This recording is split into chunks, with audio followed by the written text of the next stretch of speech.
Hello and welcome to the lecture series of complex analysis. इस lecture में हम लोग कॉम्प्लेक्स नंबर्स के बारे में बात कर रहे हैं और होपफुली आज देखते हैं कि आज पूरा का पूरा कॉम्प्लेक्स नंबर्स वाला पार्ट खत्म हो जाएगा। अगर हो जाता है तो अच्छी बात है, अगर नहीं हुआ तो फिर अगले लेक्चर में फिर से कंटिन्यू करेंगे।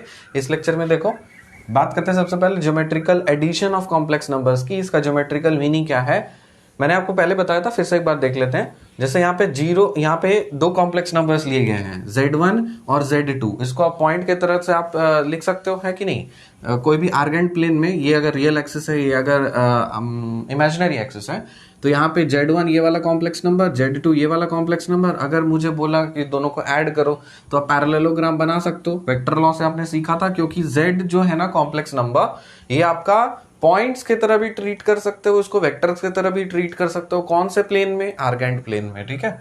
तो यहां रहा आपका OP वेक्टर या फिर Z1 वाला कॉम्प्लेक्स नंबर, OQ वेक्टर मतलब Z2 वाला कॉम्प्लेक्स नंबर। अब क्योंकि ये दोनों वेक्टर के टर्म्स में ऐड करना है तो आप इस तरह से पैरेललोग्राम बनाओगे, तो ये बन जाएगा आपका Z1 प्लस Z2। तो फर्स्ट ट्रायंगल इनइक्वालिटी मतलब कौन सा ट्रायंगल? OPR। तो OPR इस वाले ट्रायंगल में क्या आप ऐसा बोल सकते हो कि जो OR की मैग्नीट्यूड है वो लेस देन होगी दिस प्लस दिस, ठीक है। हमको पता है first triangle inequality OR less than equal to this plus this. OR का मतलब Z1 plus Z2, so mod of Z1 plus Z2 less than equal to mod of Z1 plus mod of Z2, क्योंकि Z2 यही चीज यहां पे उठ करके आया, तो ये वाला रिलेशन इंपॉर्टेंट है, इसको आप याद रखिएगा। दूसरा चीज, जैसे आपको बोल दिया था कि कोई भी कॉम्प्लेक्स नंबर है Z1, तो Z1 को आप क्या लिख सकते हो? X1 plus IY1। और Z2 अगर है, इसको आप लिख सकते हो X2 प्लस IY2। अगर हम बोले बेटा ऐड करो तो Z1 प्लस Z2 बोलोगे सर ये और कुछ नहीं, X1 प्लस X2 है plus I times Y1 plus Y2 है। यही चीज है। ज्योमेट्रिकली देखें इसका कि आपको दिख रहा है कि ये Z1 है, तो इसका मतलब जब इसका कंपोनेंट गिराओगे तो यहाँ पे X1 मिलेगा और ये वाला चीज है आपका Y1 मिलेगा, ठीक है। उसी तरह से Z2 अगर गिराओगे तो यहाँ पे ये वाला पोर्शन यहाँ से यहाँ तक आपको X2 मिलेगा और फिर यहाँ से यहाँ तक पोर्शन आपको Y2 मिलेगा, ठीक है। अब यही Z2 को इधर उठा के लाए हो ना, तो इसका जब कंपोनेंट गिराओगे तो यहाँ से यहाँ तक ये वाला पोर्शन आपको X2 मिलेगा और यहाँ से यहाँ तक आपको Y2 मिलेगा। अब गौर से देखो कि Z1 प्लस Z2 है, मतलब यहाँ से यहाँ तक इसका जब हम कंपोनेंट पूरा गिराएंगे तब आपको दिख रहा है कि इसका कंपोनेंट आपको हॉरिजॉन्टल पे यहाँ से यहाँ तक X1 है, X1 प्लस X2 पूरा का पूरा X1 प्लस X2 है, और यहाँ से यहाँ तक आपका Y2 और ये आपका Y1, तो पूरा का पूरा आपको Y1 प्लस Y2 है। वही चीज यहाँ पे सिग्निफाई कर रहा है। अब ज्योमेट्रिकल सब्ट्रैक्शन करें तो अगर हम लोग ज्योमेट्रिकल सब्ट्रैक्शन करेंगे तब फिर से आपका सेम स्टोरी, लेकिन यहाँ पे थोड़ी सी स्टोरी बदलेगी। ये रहा Z1, ये रहा Z2 का आपको निगेटिव लेना है, तभी तो आप उसको सब्ट्रैक्ट कर पाओगे। Subtraction is basically negative addition. तो ये रहा Z2, यहाँ पे कर दिया माइनस Z2। अब इस पैरेललोग्राम में अगर आप इसको कनेक्ट करते हो तब यहाँ पे जो ट्राइंगल बना है आपका OQ', इसमें जो ट्राइंगल लगेगी वो लगेगा इनइक्वालिटी, सेकेंड ट्राइंगल इनइक्वालिटी। ये था आपका फर्स्ट ट्राइंगल इनइक्वालिटी के लिए हम लोग ये ट्राइंगल लिए हैं। अब इस वाले डायगोनल के लिए, मतलब ऐसा वाला जो डायगोनल होता है, इसको छोटा वाला डायगोनल, देखो पैरेललोग्राम है तो उसमें दो डायगोनल्स बनते हैं। अगर मान लो कुछ इंक्लाइंड करके, एक बड़ा डायगोनल होता है, एक छोटा डायगोनल होता है। तो बड़ा डायगोनल आपको इधर से इधर कनेक्ट होता है, ये वाला चीज, और छोटा डायगोनल आपको इधर से इधर कनेक्ट होता है। तो बड़ा वाला डायगोनल को लेकर जो ट्राइंगल बनेगा उसको बोला जाता है, वहां पे जो इनइक्वालिटी लगती है उसको बोलते हैं फर्स्ट ट्राइंगल इनइक्वालिटी। छोटा वाला डायगोनल लेकर के जो ट्राइंगल बनता है वहां पे जो इनइक्वालिटी का रिलेशन होता है उसको बोलते हैं सेकंड ट्राइंगल इनइक्वालिटी, ठीक है। तो इस ट्राइंगल में आप बोल सकते हो कि OR' जो है इसकी जो वैल्यू है ग्रेटर देन इक्वल टू होगी दिस Q', माइनस OQ'। तो यहाँ पे Q', और कुछ नहीं, Q', मतलब ये वाला और कुछ नहीं, यही चीज है ना। तो OR' के जगह पे आप क्या लिख सकते हो? Mod of Z1 minus Z2। तो इसके जगह पे मैंने लिखा mod of Z1 minus Z2। Greater than equal to आपको लिखना है Q', माइनस OQ'। मतलब ये वाला क्या चीज हो जाएगा? ये वाला Q', मतलब ये वाला चीज, ठीक है ना। तो मॉड ऑफ Z1 हो जाएगा, फिर माइनस ऑफ OQ', मतलब Z2, मॉड ऑफ Z2। तो वही चीज है, मॉड के टर्म्स में आपको मैग्नीट्यूड से मतलब है ना, इसके साइन से आपको लेना देना कुछ नहीं है। आपको मैग्नीट्यूड से मतलब है, तो आप बोलोगे कि ठीक है इसका तो है Z1 माइनस Z2 रिप्रेजेंट कर रहा है, लेकिन इसकी जो मैग्नीट्यूड है, इसकी जो मैग्नीट्यूड है वो दिस माइनस दिस होगी, तो इसको बोलते हैं हम लोग सेकेंड ट्राइंगल इनइक्वालिटी।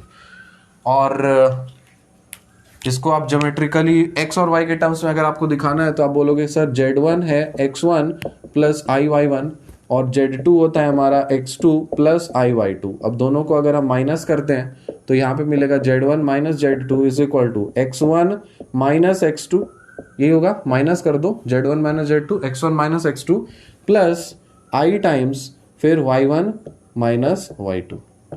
ठीक है, इंडिविजुअली एलिमेंट्स आपका सब्ट्रैक्ट हो जाता है, x1 माइनस x2 करोगे प्लस I आ जाएगा और फिर y1 माइनस y2 करेंगे तो ये मिलेगा। तो ज्योमेट्रिकली मीनिंग समझ में आया, कॉम्प्लेक्स नंबर्स का इंपॉर्टेंट था, नोट करिए। अब देखो यहाँ पे complex numbers as vectors, complex numbers को हम लोग वेक्टर्स की तरह कैसे ट्रीट करते हैं। There is a free usage of the word vector to mean a complex number. आप कोई भी मतलब वेक्टर शब्द आप कॉम्प्लेक्स नंबर्स के लिए यूज कर सकते हो, कोई भी दिक्कत नहीं है। So far addition and subtraction of complex numbers are concerned, तो जब आप एडिशन कर रहे हो या सब्ट्रैक्शन कर रहे हो, एडिशन और सब्ट्रैक्शन के केस में कॉम्प्लेक्स नंबर्स को आप वेक्टर की तरह ट्रीट कर सकते हो। ठीक है, so far addition and subtraction of the complex numbers are concerned, so points and vectors can be used mistakenly। तो points बोलो या फिर वेक्टर्स बोलो, दोनों ही आप अनमिस्टेकनली यूज कर सकते हो कॉम्प्लेक्स नंबर को समझाने के लिए। तो कॉम्प्लेक्स नंबर्स को समझाने के लिए आप पॉइंट्स बोलो या फिर वेक्टर्स बोलो, ठीक है, एडिशन या सब्ट्रैक्शन के केस में। समझ में आया? अब देखो एंगल बिटवीन टू रेज, दो रेज के बीच का एंगल, एक रे आपको ये दिख रहा है, रे तो समझ दो कुछ एक निकलता हुआ कुछ रे, मतलब लाइन टॉर्च से मारो कुछ, तो ये एक रे है और ये दूसरा रे है, तो इस दोनों के बीच का आपको एंगल पता करना है। एंगल आपको पता करना है तो आप बोलोगे तो एंगल तो और कुछ नहीं कि ये दोनों के बीच का एंगल आप बोल सकते हो कि ठीक है ये बड़ा एंगल तो ये है, ये रहा आपका बड़ा एंगल, मतलब यहां से ये वाला चीज, ये बड़ा एंगल, इसमें से अगर इस पूरे एंगल में से अगर हम ये छोटा वाला एंगल अगर हम भगा दें, ये वाला एंगल अगर हम सब्ट्रैक्ट कर दें इस बड़े वाले एंगल से, इस छोटे वाले एंगल को यहां से यहां तक का पोर्शन निकाल दें, तो क्या हमको ये वाला एंगल नहीं मिलेगा? मिलेगा ना, ये वाला पोर्शन छोटा वाला एंगल, वही चीज है। तो एंगल बिटवीन टू रेज निकालना। तो यहाँ पे देखो एंगल रिप्रेजेंट करने का क्या तरीका है, सबसे पहले लिखेंगे एंगल, फिर पैरेंथेसिस देंगे ब्रैकेट, फिर लिखेंगे PQ बार। PQ बार क्यों लिख रहे हैं? कोई वेक्टर है, ठीक है, जैसे वेक्टर दिखाने का हम बहुत सारा तरीका बताते हैं ना, PQ वेक्टर आप इस तरह से दिखाओ या PQ के बार में इस तरह से दिखाओ या फिर आप बोल्ड करके दिखाओ। तो यहाँ पे टर्मिनोलॉजी यूज की गई है PQ। PQ मतलब ये वाला चीज और दे दिया है बार। क्या दिया है? दिया है बार, मतलब ये वेक्टर। समझ में आ रहा है? इस वेक्टर और इस वेक्टर के बीच का आपको एंगल पता करना है। ये एक वेक्टर है PQ, एक ही वेक्टर है ये, तो वेक्टर बनाने के लिए आपको एक लाइन सेगमेंट बनाने के दो कॉम्प्लेक्स नंबर चाहिए। तो ये रहा एक पॉइंट Z1, ये रहा पॉइंट, इस दोनों को जब कनेक्ट किए तब ये वाला वेक्टर मिला। Z3 Z4 इस दोनों पॉइंट को कनेक्ट किए तब ये वाला वेक्टर मिला। अब इस वाले वेक्टर को और इस वाले वेक्टर को देखो इस तरह से कुछ ऐसा ऐसा है, हमको पता करना है इसके बीच का एंगल। कैसे करेंगे? अरे इसको तो आप एक्सटेंड करोगे ना इस तरह से, ठीक है, चलो इसको एक्सटेंड किया, इसको भी चलो पीछे एक्सटेंड किया, अब जो एंगल बनेगा वही तो कहलाएगा ना angle between these two vectors. वही चीज कर रहे हैं, ये दोनों कनेक्ट किया, ये दोनों कनेक्ट किया, इसको जब कनेक्ट करके पूरा इधर और इधर आप एक्सटेंड करोगे तब ये कट करेगा M पे, इसको जब आप एक्सटेंड करोगे तब कट कर रहा है सपोज L पे। तो आपको इस दोनों के बीच का एंगल पता करना है। तो अगर आप देखो एंगल मेजर कर रहे हो PQ से लेके RS तक, तो सबसे पहले PQ फिर RS, जो यहां पे सबसे पहले लिखाएगा समझ जाना, वहां से ओरिजिनेट करना है, यहां से उठना है और यहां तक जाना है। तो PQ बार से आप उठ रहे हो और RS तक जा रहे हो, इसलिए ये चीज लिखा है। और हमारा कन्वेंशन यही होता है कि एंटी क्लॉकवाइज जब रहता है, कैसे जा रहे हैं हम लोग? Anti clockwise. तो जब भी हम लोग एंटी क्लॉकवाइज जाते हैं तो उसको पॉजिटिव कंसिडर करते हैं। तो जब आप एंगल इस तरह से मेजर कर रहे हो तब पॉजिटिव एंगल लेंगे। एंगल RS और PQ, RS वेक्टर मतलब ये वाला, RS से आपको PQ तक जाना है। तो जब आप ऐसे जाते हो तो मतलब कैसे जा रहे हो? कैसे जा रहे हो? क्लॉकवाइज। तो जब आप क्लॉकवाइज जाओगे तो वो निगेटिव आ जाएगा। समझ में आएगा कैसे रिप्रेजेंट करना है? अब सुनो, angle P Q minus R S, मतलब ये एंगल आपको निकालना है। इसको निकालने के लिए आप कैसा ऐसा नहीं बोल सकते, इस ये एंगल और कुछ नहीं, एंगल आर एम ए, मतलब ये वाला angle minus P L A है ना, R M A minus P L A. ये जो एंगल है आपका आर एम ए, ये एंगल बड़ा वाला एंगल है, तो इसका मतलब क्या, आर्ग्यूमेंट है।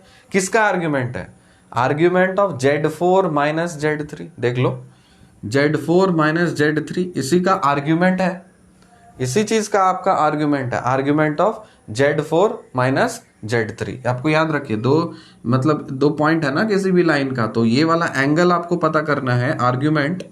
अरे आर्ग्यूमेंट याद आ रहा है कि नहीं, अरे सुनो, आर्ग्यूमेंट जैसे बताते थे, आर्ग्यूमेंट ऑफ जो कोई कॉम्प्लेक्स नंबर है जेड, उसका आर्ग्यूमेंट पता करना है। जैसे ये रहा कॉम्प्लेक्स नंबर सपोज जेड, इसका आर्ग्यूमेंट पता करना है, तो क्या करेंगे, बोलो बोलो, इसको आर्ग्यूमेंट पता करना है ना, तो ऐसे करके इस तरह से कनेक्ट करते हैं।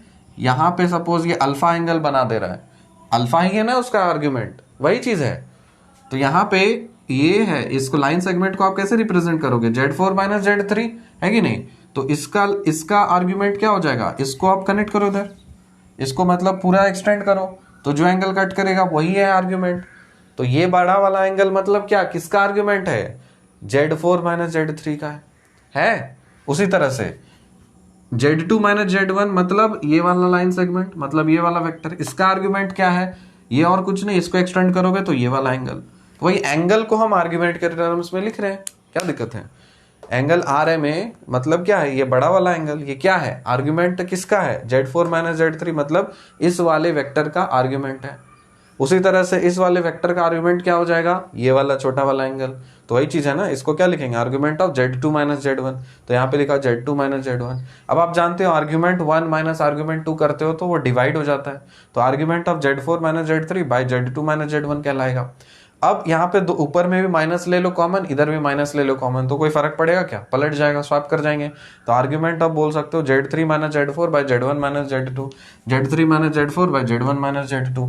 अब ये डायरेक्ट रिलेशन आपको यूज करना है किसी भी एंगल को फाइंड करने के लिए, ठीक है। तो ये एंगल समझाने के लिए चीज था, इसको नोट करें।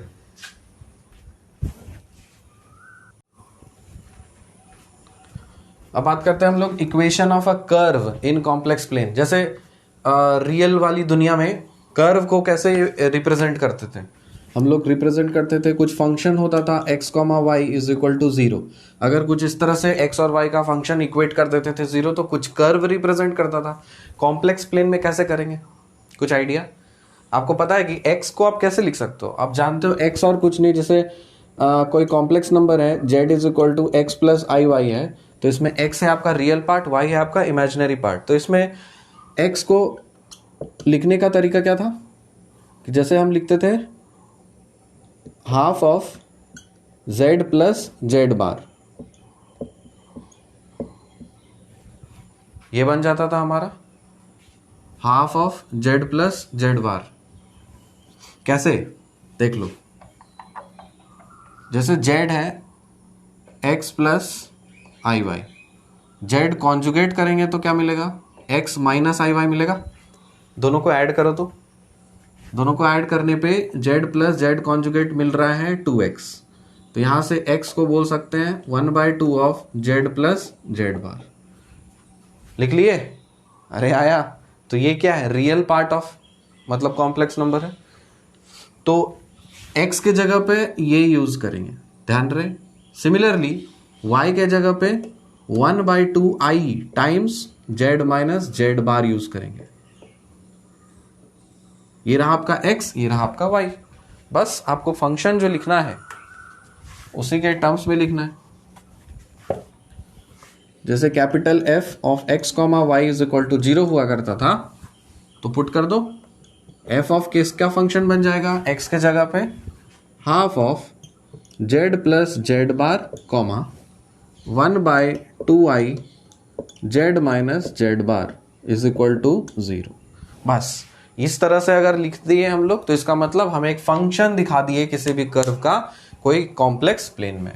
अब बात करते हैं रे emerging out of a point. कोई भी एक पॉइंट है उससे रे एमर्ज कर रहा है।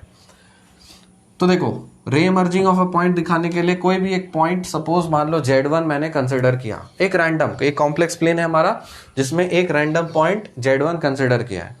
अब इस पॉइंट से कुछ रे निकल रहा है इस तरह से, एक साइड में जब दिखाता है रे, ये याद है नहीं, बचपन में पढ़ा था ना, इसको रे बताते थे, फिर इसको लाइन सेगमेंट बोलते थे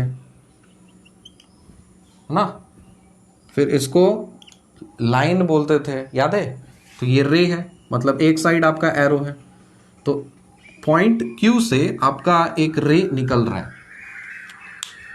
तो एक और पॉइंट मैंने कंसिडर किया, कोई भी Z, ये इसलिए कंसिडर किया गया है कि ये वाला पॉइंट को अगर कहीं पे भी तुम शिफ्ट करो तो तुम्हारा लाइन सेगमेंट का पैरामीटर बदलेगा, इसीलिए उसको कंसिडर किया। इक्वेशन लिखना है ना, इसीलिए हम उसको कंसिडर किए। जैसे ये Z1 है, Z पॉइंट से आपका रे निकल रहा है, तो हमको तो ये पता है कि हमको, जाहिर सी बात है, हमको ये पता है कि इसको जब हम एक्सटेंड करेंगे ना पीछे, जहां पे वो रियल एक्सिस को काटेगा, तो उस लाइन जहां कट रहा है इस पॉइंट, मतलब यहाँ पे ये वाला जो लाइन है, ये रियल एक्सिस से जितना एंगल बनाएगा उसको हम मान लेते हैं कोई भी एक अल्फा है।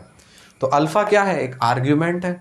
आर्ग्यूमेंट, अब बोलो किसका आर्ग्यूमेंट होगा? आप बोलोगे ना आर्ग्यूमेंट सर इसका, इस लाइन सेगमेंट का होगा, Z माइनस Z1 का आर्ग्यूमेंट होगा। क्या बोलोगे अब? अल्फा को क्या बोलोगे? Alpha is nothing but argument of Z minus Z1।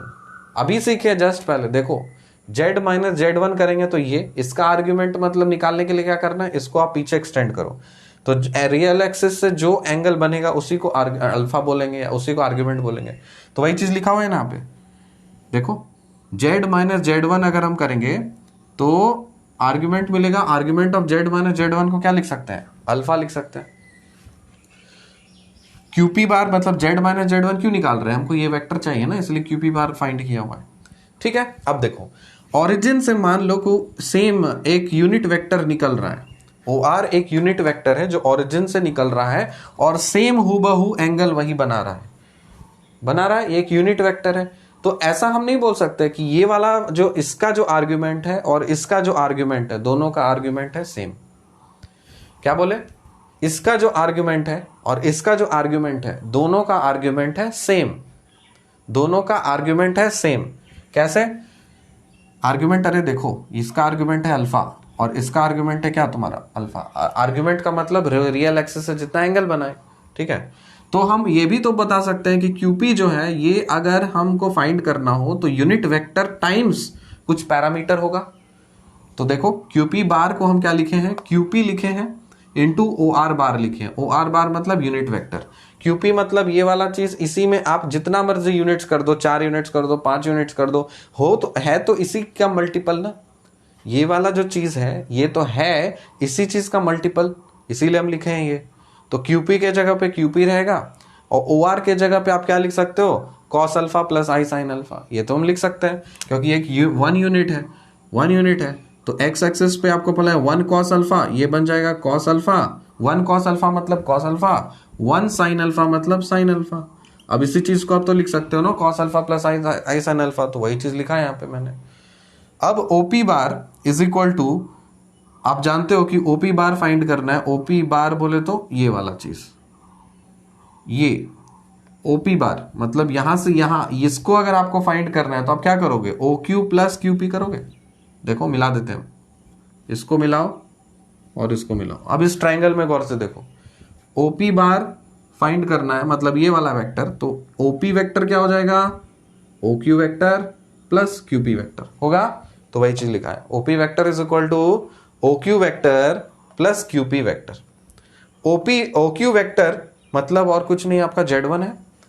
OP vector आपका Z है, मतलब यहां से ऑरिजिन, सब आप ये Z कहां से मेजर किए थे? तो ऑरिजिन से, तो ऑरिजिन से जब मेजर किए थे तो Z है, तो Z इज इक्वल टू क्या बन जाएगा? OQ बार। OQ बार मतलब ये क्या है? आपका Z1 है, तो लिखा मैंने Z1 plus QP times OQ बार, और QP बार मतलब ये वाला पोर्शन, तो इसको लिख दिया यहाँ पे। अब QP तो आपका कुछ भी हो सकता है ना, ये पैरामीटर्स है तो ये कुछ भी हो सकते हैं। तो आपको ये Z दिखाना था, Z को रिप्रेजेंट करना था, तो Z को रिप्रेजेंट करने के लिए इतना तामझाम किया गया है। तब QP varies with the position of P, ये जो QP है इसका पोजीशन तो P के पोजीशन पे वैरी कर रहा है। P अगर इधर करोगे तो QP छोटा हो जाएगा, P अगर उधर लेके जाओगे तो QP बड़ा हो जाएगा, लेकिन आपका Q तो फिक्स है, उसको तो आप नहीं छेड़ रहे हो। तो इसीलिए QP varies with the position of P on the रे। QP जो है वैरी कर रहा है QP के पोजीशन पे इस रे पे। So the complex equation of the रे इन द पैरामेट्रिक फॉर्म। तो इसीलिए कॉम्प्लेक्स इक्वेशन जो है इस रे का पैरामेट्रिक फॉर्म में हम कुछ इस तरह से लिखेंगे, QP को भगा के कोई पैरामीटर T डाल दिए, कोई बेस स्केलर मल्टीपल T डाल दिए, Z is equal to Z1 plus T times cos alpha plus I sine alpha. अब सारा खेल इसी पे ही होगा, सब कुछ खेल इसी पे ही होगा, लेकिन T का जो वैल्यू है वो 0 से इंफिनिटी के बीच में है। 0 से इंफिनिटी मतलब जो रे है वो यहीं से ओरिजिनेट करना चाहिए।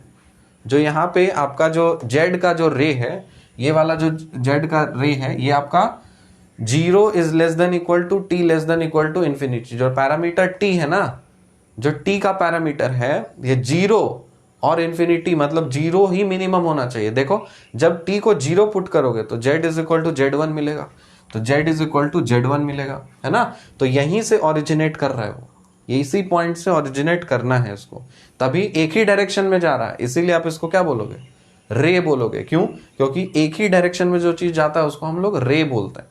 वही चीज है इसका मतलब 0 less than equal to T less than equal to infinity. Less than infinity कहने का क्या मतलब है, T की वैल्यू मिनिमम 0 हो सकती है, मैक्सिमम कुछ भी हो सकती है। T की वैल्यू मिनिमम 0 अगर हम डालते हैं इसमें, तब Z is equal to Z1 मतलब हमको यहीं पे पहुंचेंगे, इसके पीछे तो नहीं जा सकते हम, यहीं से ओरिजिनेट हुआ हुआ ये, इसीलिए क्या बन गया, ये इक्वेशन ऑफ रे बना है। अगर इक्वेशन ऑफ आपको एक स्ट्रेट लाइन बनाना है, तो स्ट्रेट लाइन आप जानते हो ना, स्ट्रेट लाइन मतलब इधर भी एक्सटेंड होगा, पीछे भी एक्सटेंड होगा, इसीलिए T का जो वैल्यू है वो माइनस इन्फिनिटी भी जा सकता है, प्लस इन्फिनिटी भी जा सकता है। तो अगर इसी पे आपको एक स्ट्रेट लाइन को शो करना है पीछे के तरफ, मतलब इधर भी जाओ इधर भी जाओ, तब T का जो रेंज है या लिमिट है उसको आप चेंज कर दो, माइनस इन्फिनिटी से प्लस इन्फिनिटी, इक्वेशन आपका सेम रहेगा। तो ये रिप्रेजेंट कर रहा है equation of the straight line of which the रे फॉर्म्स द पार्ट। मतलब ये वाला एक स्ट्रेट लाइन इधर इधर जो जा रहा है, इसका ही एक पार्ट है ये वाला पोर्शन जिसमें हम ये चीज रेस्ट्रिक्ट किए। समझ में आ गया ना, अंतर समझ में आया। रे किसको बोल रहे हैं, स्ट्रेट लाइन किसको बोल रहे हैं, कॉम्प्लेक्स वाले टर्म्स में कैसे रिप्रेजेंट कर रहे हैं।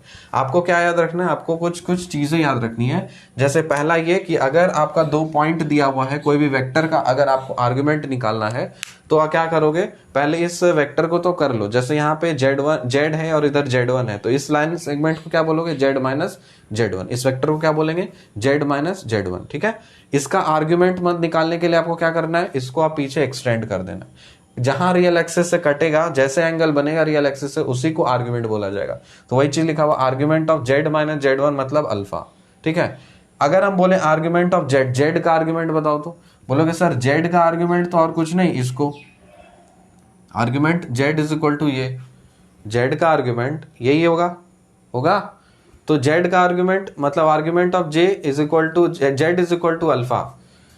तो ray emerging out of origin, तो ये जो रे है वो ऑरिजिन से ओरिजिनेट कर रहा है। देखो यहाँ पे ये वाला, इससे कंफ्यूज मत हो जाना। Argument of Z is equal to alpha अगर लिखा हुआ है तो इसका मतलब ये है कि रे एमर्जिंग आउट ऑफ ऑरिजिन है। क्यों? क्योंकि ये वाला जो पोर्शन है, इसको देखो गौर से, इसी में सब खेल है। Argument of Z minus Z1 2 point के बीच में ये एक वेक्टर रिप्रेजेंट किया। Z माइनस Z1 क्या रिप्रेजेंट किया, एक वेक्टर रिप्रेजेंट किया। इस वेक्टर को आपने पीछे एक्सटेंड किया था तो आपको पता चला था कोई एंगल है अल्फा, उसी को आपने आर्ग्यूमेंट बोला था।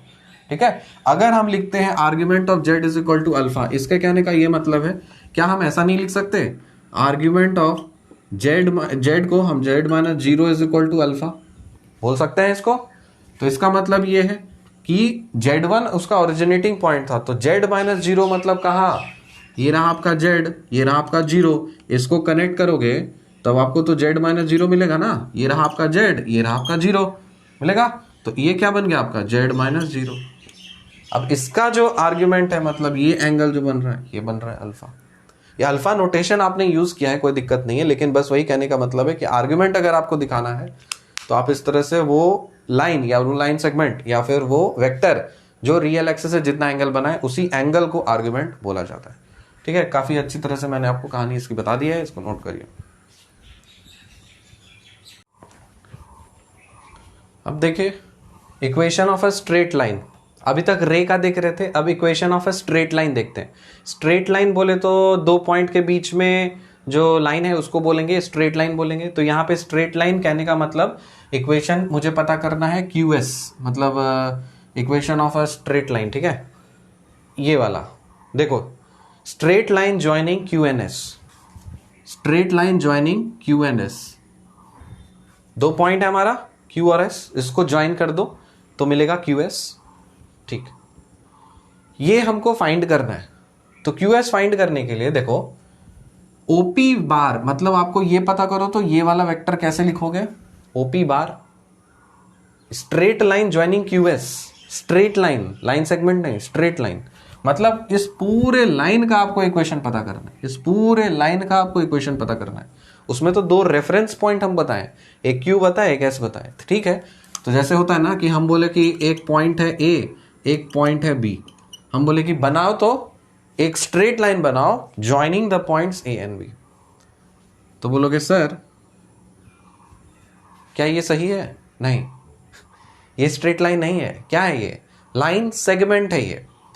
हम बोले कि स्ट्रेट लाइन बनाने, अरे स्ट्रेट लाइन तो इधर भी जाएगा ना और इधर भी जाएगा ना, अब बनाइए स्ट्रेट लाइन, मुझे चीज तो Q और S है, ज्वाइन किया, क्या ये स्ट्रेट लाइन बना? नहीं, ये लाइन सेगमेंट बन गया। हमको चाहिए लाइन का इक्वेशन, तो हम Q को पीछे भी एक्सटेंड मार देंगे, S को इधर भी एक्सटेंड मार देंगे, ये पूरा जो बन गया आपका, इसको बन गया स्ट्रेट लाइन। इसी स्ट्रेट लाइन का आपको इक्वेशन पता करना है।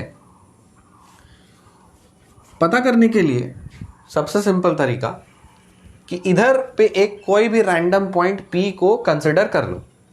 जैसे यहां पे दो पॉइंट था ना, ये Q है, ये S है, ये एक बन गया एक स्ट्रेट लाइन। क्या करना है हमको? यहां पे कोई भी एक point, random point P consider कर दो, मतलब कोई भी, जैसे Z कंसिडर करो। हम स्पेसिफाई नहीं किया कि Z आपको इक्वेशन लिखना है। अरे सुनो, जैसे equation of a straight line बोलते हैं तो क्या लिखते हो? y is equal to mx plus c लिखते हो, equation of a straight line real numbers की दुनिया में। या फिर इसको ऐसे भी लिखा जा सकता है, y is equal to y2 minus y1 by x2 minus x1 times x plus c, ऐसे लिख सकते हो ना। तो यहाँ पे x क्यों लिया? अगर तुमको x1 x2 ही था तो x क्यों लिया? अरे तो पैरामीटर है ना, तो इसीलिए तो लिखना ही पड़ेगा हमको z के टर्म्स में। वही स्टोरी है यहाँ पे। तो एक आर्गेंड प्लेन, आपको z का इक्वेशन चाहिए, z is equal to something चाहिए, इसके टर्म्स में चाहिए। क्या बोले? z is equal to something चाहिए, इसके टर्म्स में चाहिए। तो कॉमन सेंस की बात है कि z अगर आपको पता करना है तो ये ओरिजिन से कनेक्ट करोगे। तो ये लिया मैंने ओरिजिन, ये रहा मेरा ओरिजिन, ठीक है। अब क्या करेंगे? आपको z is equal to find करना है, ठीक है, उतना तो हम जानते हैं कि ये पता करना है। अब इसको कनेक्ट कर दो। ये था कौन सा पॉइंट? S पॉइंट क्या कंसिडर किया था? Z2, तो ये पॉइंट है मेरा Z2, ये वाला Q पॉइंट है मेरा Z1, ये वाला है Z। अगर हम बोले z इज इक्वल टू बताओ तो तुम बोलोगे sir z is equal to और कुछ नहीं, OP को ही z बोल रहे हैं, तो OP वेक्टर को ही z बोल रहे हैं। और ये वेक्टर निकालने के लिए हमको ये वाला वेक्टर प्लस ये वाला वेक्टर पता करना पड़ेगा, ये वाला वेक्टर प्लस ये वाला वेक्टर पता करना पड़ेगा। तो OP vector is equal to, देखो यहाँ पे क्या लिखा है, OP vector is equal to OQ vector, मतलब OQ वेक्टर, और प्लस QP वेक्टर, मतलब ये वाला वेक्टर QP वेक्टर। आया समझ में? अब सुनो, OP वेक्टर को तो हम z बोल सकते हैं, तो लिख दिया यहाँ पे z is equal to. OQ vector को क्या लिखें? OQ वेक्टर को, ये क्या है, ओरिजिन से निकल रहा है, तो ये क्या बनेगा? Z1, तो हम लिखेंगे यहाँ पे Z1 प्लस QP वेक्टर। अभी जस्ट बताए हम, रे का इक्वेशन बताए थे, इधर से इधर, मतलब ये जो जा रहे हो यहां से यहां तक जा रहे हो, क्या किए?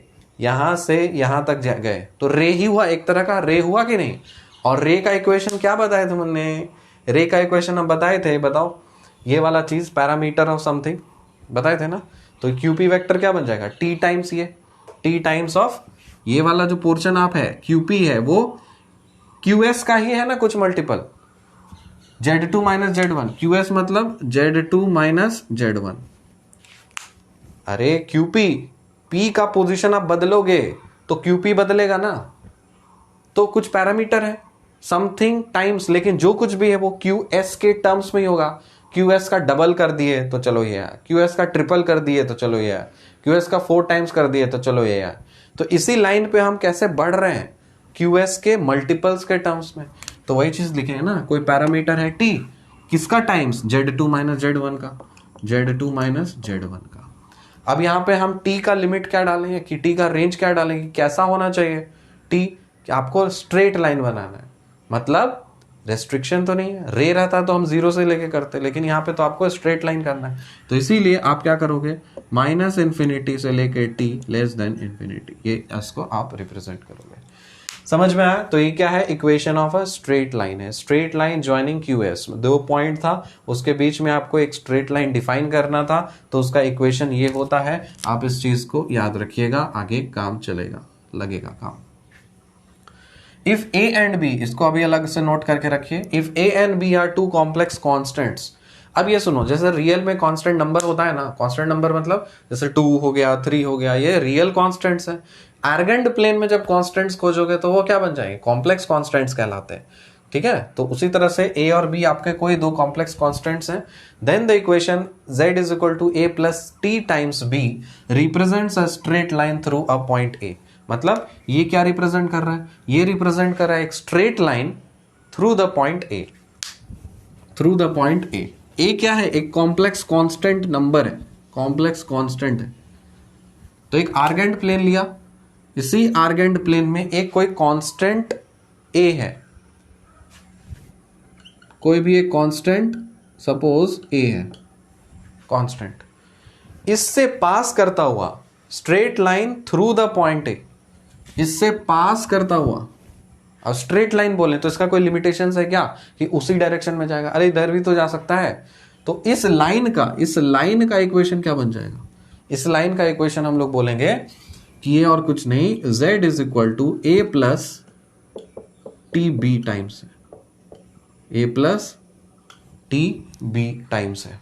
ठीक है, A and B are 2 complex constants. तो ये 2 कॉम्प्लेक्स कॉन्स्टेंट हैं जिसमें से आप एक स्ट्रेट लाइन रिप्रेजेंट कर रहे हो कांस्टेंट के टर्म्स में, तो वो क्या बन जाएगा, Z is equal to A times T times of A plus T times of B, जहां पे आपको T को ये करना है, T को अगर माइनस इन्फिनिटी ले जाओगे तब ये इधर चला जाएगा, और ये इसको करोगे तो इधर चला जाएगा, और T को जब 0 पुट करोगे तो ये बन जाएगा। देख लो यहाँ पे कोई B मान लो, यहाँ पे कोई B मान लो, जब हम T को माइनस में डाल, अच्छा T को 0 डालो, T को जब 0 डालोगे तो क्या बनेगा, ये वाला टर्म गायब, Z is equal to A, मतलब आपका Z पॉइंट है वो यहां पे शिफ्ट आ जाएगा, आ जाएगा। T का 1 वैल्यू डालो, T इक्वल टू 1 डालो, तो T को 1 डालेंगे तो ये बन जाएगा A प्लस B, मतलब ये वाला A प्लस B, इसको जोड़ दो। ठीक है, 2 टाइम्स कर दोगे तो इधर चला जाएगा, 2 times of B, 3 times of B आ रहा है, फिर माइनस में आ जाओ तो ये पॉइंट इधर शिफ्ट करते जाएगा। जेड का पॉइंट से सब शिफ्ट कर रहा है, जेड का पॉइंट से सब शिफ्ट कर रहा है, तो इनफाइनाइट पॉइंट्स हो जाएंगे ना इस तरह से। अरे इधर जाओगे तो आपका निगेटिव में जाओगे तो इनफाइनाइट पॉइंट्स बनेंगे, पॉजिटिव में जाओगे तो पॉजिटिव में इनफाइनाइट पॉइंट्स बनेंगे। तो जो लोकस है वही तो हो गया ना उस स्ट्रेट लाइन का रिप्रेजेंटेशन। समझ में आया कि नहीं? तो ये रहा ये इक्वेशन ऑफ अ सर्कल। पिछले लेक्चर में मैंने आपको बताया था जब भी कुछ इस तरह से लिखा रहता है तो ये क्या रिप्रेजेंट कर सकता है, एक सर्कल रिप्रेजेंट करता है। Mod of Z minus z one is equal to rho अगर लिखा हुआ है तो जेड माइनस माइनस के साथ जो कुछ भी लिखा हुआ है ये इसका सेंटर रिप्रेजेंट कर सकता है, करता है, और राइट हैंड साइड में जो लिखा रहता है वो रेडियस रिप्रेजेंट करता है।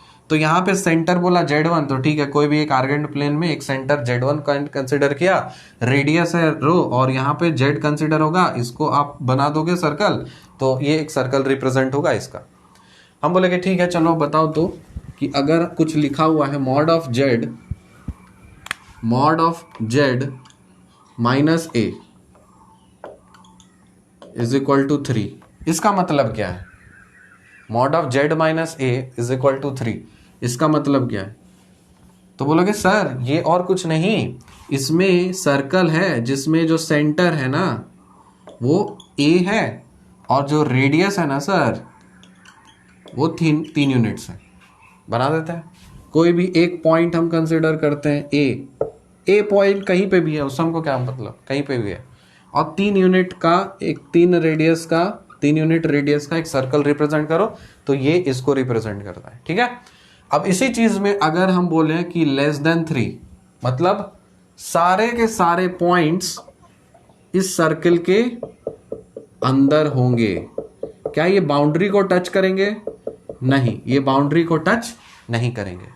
अगर हम लेस देन इक्वल टू कर दिए तब सारे के सारे पॉइंट्स तो अंदर होंगे ही, साथ ही साथ आपके बाउंड्री के पॉइंट्स को भी टच करेंगे। अगर हम इसको बोल दिए ग्रेटर देन 3, तो ग्रेटर देन 3 कहने का मतलब है कि सारे के सारे पॉइंट्स इस सर्कल के बाहर होंगे, सब कुछ इस सर्कल के बाहर होगा। क्या बाउंड्री को टच करेगा? नहीं। इक्वल टू कर दिए तब ये सारे के पॉइंट्स बाहर भी होंगे और बाउंड्री के पॉइंट्स को भी इंक्लूड किए जाएंगे। ये समझ में आया? Set of points. ठीक है। आखिरी चीज कि जब अगर हम बोले कि मॉड ऑफ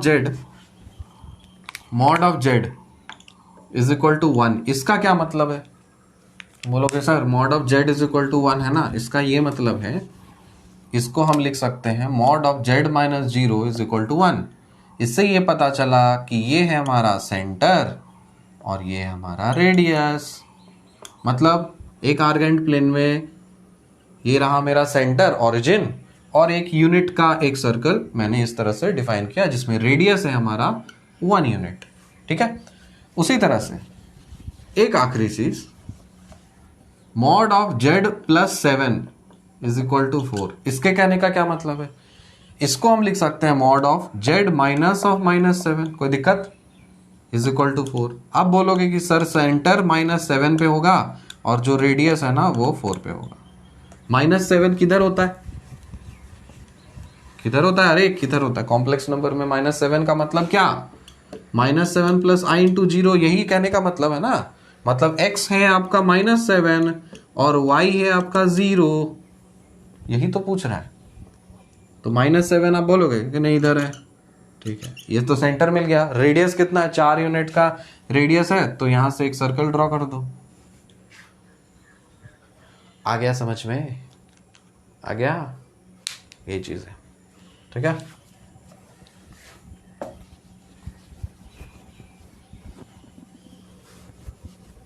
ठीक है, इतना नोट करिए, आगे बढ़ते हैं।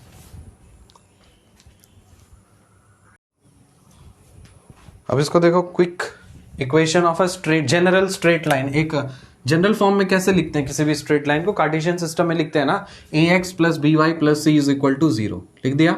अब कॉम्प्लेक्स फॉर्म में कैसे लिखेंगे? बस x को रिप्लेस कर देना है कॉम्प्लेक्स नंबर्स के टर्म्स में, a टाइम्स x मतलब रियल पार्ट को अभी सिखाए हैं, z plus z dash by 2 लिखते हैं, और y को कैसे लिखते हैं? z minus z dash by 2y लिखते हैं। तो a times x plus b times y plus c is equal to 0, इसी को कुछ सिंप्लीफाई करोगे तो ये मिलेगा।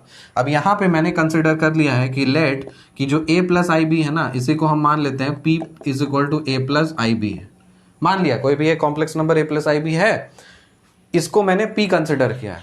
तो a प्लस आई बी अगर p है तो क्या हम इसको a माइनस आई बी को p कॉन्जुगेट बोल सकते हैं ना? तो बस तो a माइनस आई बी के जगह पे p बार लिख देंगे, z का z उतरेगा, a प्लस आई बी के जगह p आ जाएगा, z बार का z बार उतरेगा, 2c को कोई एक कांस्टेंट मान दिया लैम्डा। तो ये वाला जो एक्सप्रेशन है, ये एक्सप्रेशन इंपॉर्टेंट है, आपको डायरेक्ट याद रखना है कि equation of a general straight line अगर आपको याद रखना है तो आप कैसे रखोगे? p bar z plus p z bar plus lambda is equal to 0। ये रहा आपका कॉम्प्लेक्स फॉर्म में स्ट्रेट लाइन का इक्वेशन, ये वाला फॉर्मेट जिसमें लैम्डा है रियल और p है आपका कॉम्प्लेक्स। और अगर इसी चीज को मैं p bar z plus p z bar is equal to 0 कर दे, मतलब लैम्डा 0 हो जाए, तब ये क्या रिप्रेजेंट करता है? ये रिप्रेजेंट करता है एक लाइन थ्रू द ओरिजिन। देखो सब कुछ हम लोग जो उस दुनिया में कर रहे थे, रियल वर्ल्ड मतलब रियल वाले जो डोमेन में सब कुछ सिमिलर है, बस यहाँ पे वही रिप्रेजेंटेशंस नोटेशंस वगैरह बदल जाते हैं।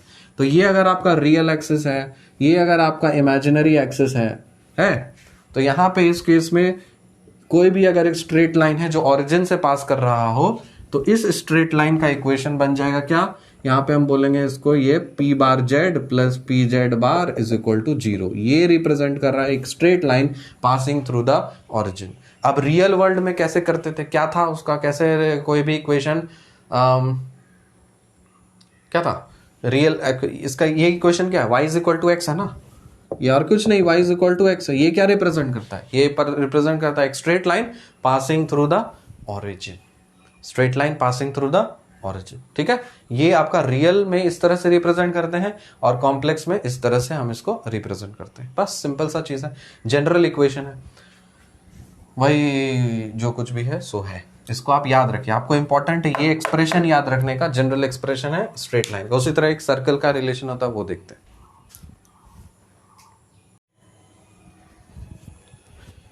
यहाँ पे देखो equation of a general circle, तो सर्कल का जनरल इक्वेशन क्या होता है, X square plus Y square plus 2gx plus 2fy plus c is equal to 0।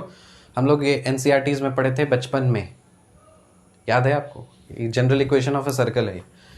तो यहाँ पे बस वही करना है, x को रिप्रेजेंट कर देना है कॉम्प्लेक्स के टर्म्स में, y को भी रिप्रेजेंट कर देना है कॉम्प्लेक्स नंबर्स के टर्म्स में। कुछ कुछ सब्सटीट्यूशन करोगे, फाइनल आपको रिजल्ट ये मिलेगा। आपको ये याद रखना है, वैसे डेरिवेशन आता नहीं, लेकिन अगर आ गए तो क्या करोगे, बस आप करोगे ये रिजल्ट पहुंच जाओगे।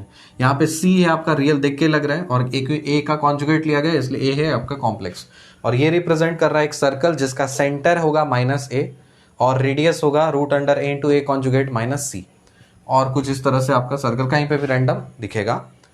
ये है equation of a general circle. उसी तरह से इक्वेशन ऑफ अ सर्कल दिखाना है डायमीटर के टर्म्स में। मान लो दो पॉइंट है Z1 और Z2, तो ए बी कंसिडर किया और इस दोनों पॉइंट को मैंने ज्वाइन कर दिया, ऐसा ज्वाइन किया कि वो सर्कल का डायमीटर होना चाहिए। तो पहले मैंने सर्किल ही बना लिया ताकि सुविधा हो, सर्किल बना लिया, उसका डायमीटर दिखा दिया, ए है Z1, बी है Z2। अब क्या करना है, अब मुझे पता है कोई भी एक रैंडम पॉइंट सर्कल पे ले लो, तो यहाँ पे हम सर्कल पे एक रैंडम पॉइंट पी ले लेते हैं Z।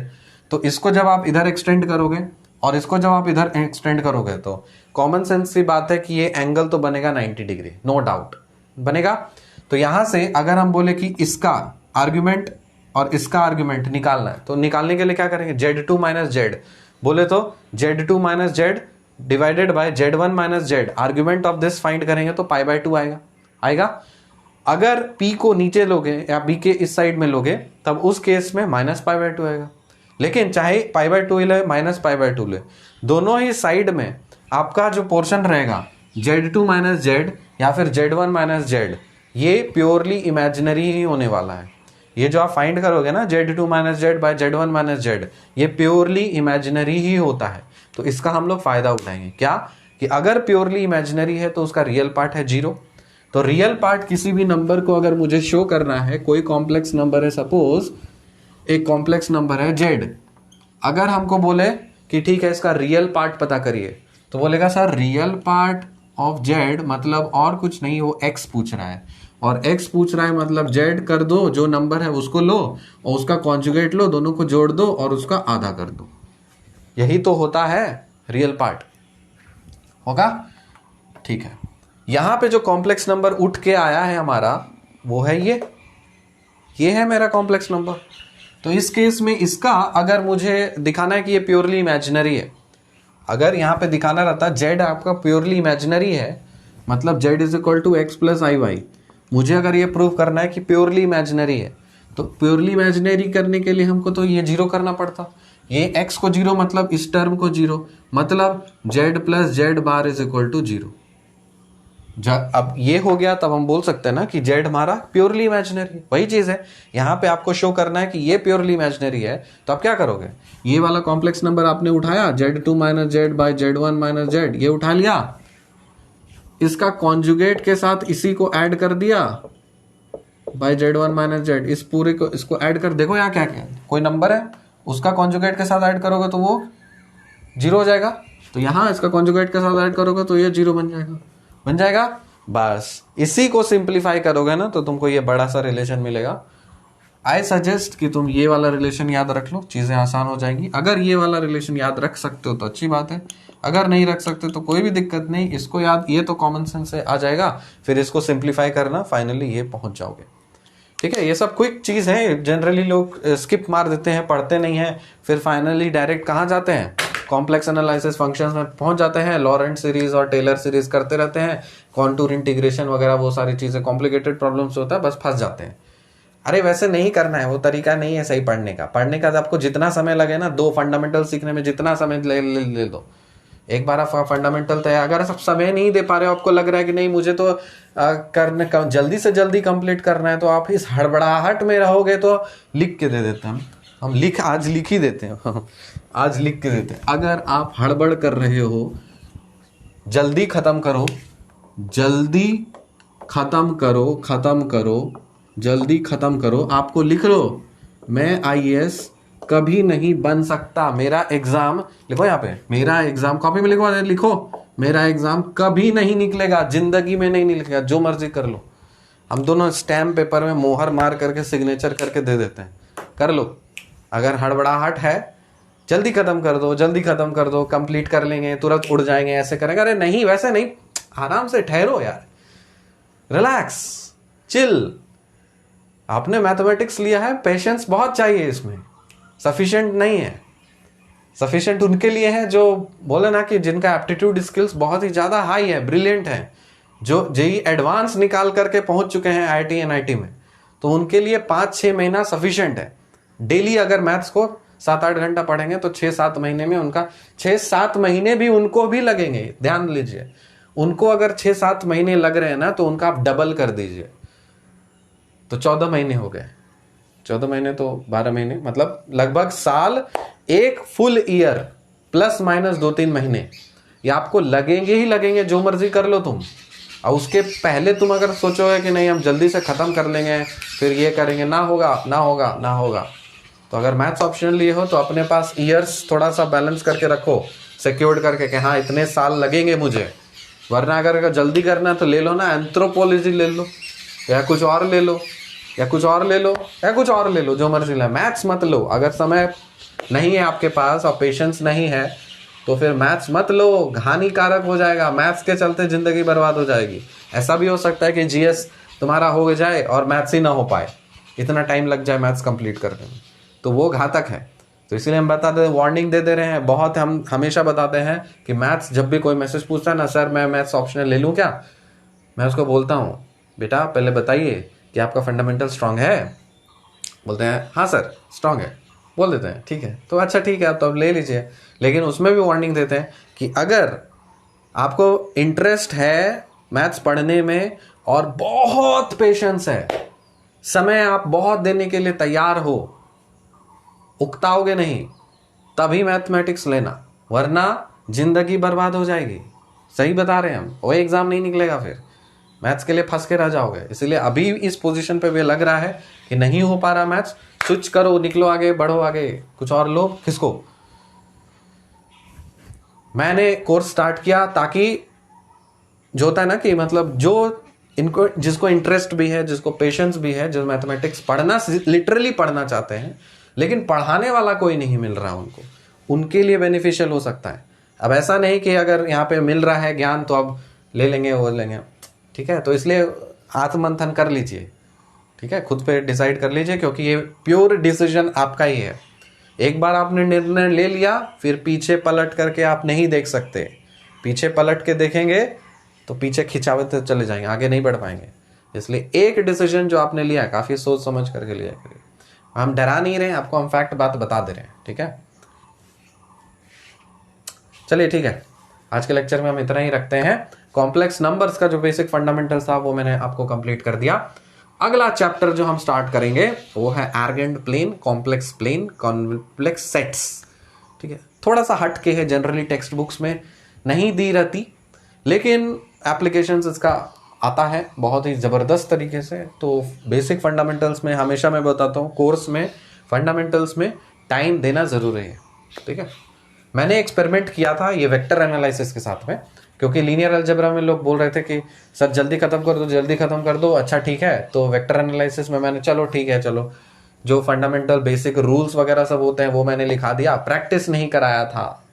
तो इसलिए हो सकता है कि आपको स्टार्टिंग कुछ लेक्चर्स में वेक्टर अलजेब्रा तक दिक्कत आ रही हो, मुझे पता है, मैंने इंटेंशन मैं बाद में करा दूंगा, बट मैंने एक तो एक्सपेरिमेंट किया था ना कि आप ही लोग बोलते हो कि जल्दी खत्म करो जल्दी खत्म करो, तो इसलिए मैंने थोड़ा एक्सपेरिमेंट करके देखा था कि अच्छा ठीक है, अगर मैं इस तरह से अगर थोड़ा फास्ट कंप्लीट कराऊं तो काम चलेगा क्या।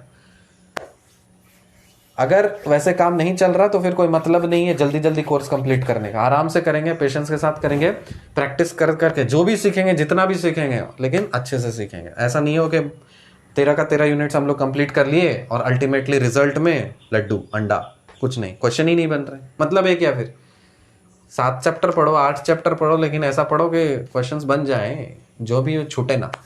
एनीवेज हम लोग पूरी तरह से कंप्लीट करेंगे, चिंता की बात नहीं है। हाँ बस वही है कि पेशेंस के साथ पढ़िए और काफ़ी अच्छे तरह से पढ़िए, प्रैक्टिस करिए, रगड़िए। मैं ये बोलता हूँ कॉन्सेप्ट सीखिए, क्वेश्चंस बनाइए, रिवीजन करिए, टेस्ट दीजिए और साइकिल को रिपीट करिए, बस। और कोई बकवास समय की बर्बादी बिल्कुल नहीं। मिलते हैं आपसे अगले लेक्चर में, तब तक के लिए बाय।